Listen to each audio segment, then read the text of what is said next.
Un autre miracle a eu lieu après plus d'une semaine de tristesse et de désespoir en Turquie. Une enseignante de 25 ans a été extraite des décombres du tremblement de terre à Hatay après être restée coincée 211 heures. Peu de gens croyaient que beaucoup survivraient au-delà de 72 heures, mais certains ont défié les probabilités. Notre hôpital est devenu l'épicentre de la grande catastrophe. Grâce aux conditions météorologiques actuelles, au froid, au fait que les équipes de secours ont encore de grands espoirs et que l'ensemble de la nation s'efforce de sauver un autre être vivant, nos espoirs ne sont toujours pas épuisés.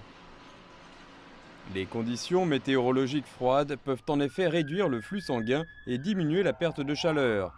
Normalement, les vaisseaux qui fournissent du sang à la peau se contractent ou se rétrécissent en réponse aux températures froides.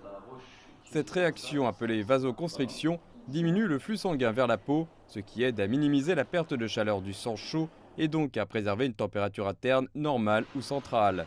Ceux qui parviennent à survivre reçoivent des soins de traumatologie sur place, puis sont transférés à l'hôpital. Selon les médecins, de nombreux survivants ont des fractures et des pertes de tissus et doivent subir des amputations. Lorsque le plafond s'est effondré au-dessus de cette victime de 22 ans, il lui a écrasé les chevilles et les mains. Nous ne savons pas quoi faire une fois que nous serons sortis de l'hôpital. Notre maison est détruite, c'est complètement fini. À quelques chambres de là, les enseignants, Seray Yavuz et son mari Erdal, sont heureux d'être en vie. Nos élèves nous ont aidés. Ils ont pris des risques et nous ont créé de l'espace pour respirer. Ensuite, j'ai rampé à l'intérieur de ce petit espace. Je voulais faire de la place pour mon mari. Dieu merci, il a pu sortir également.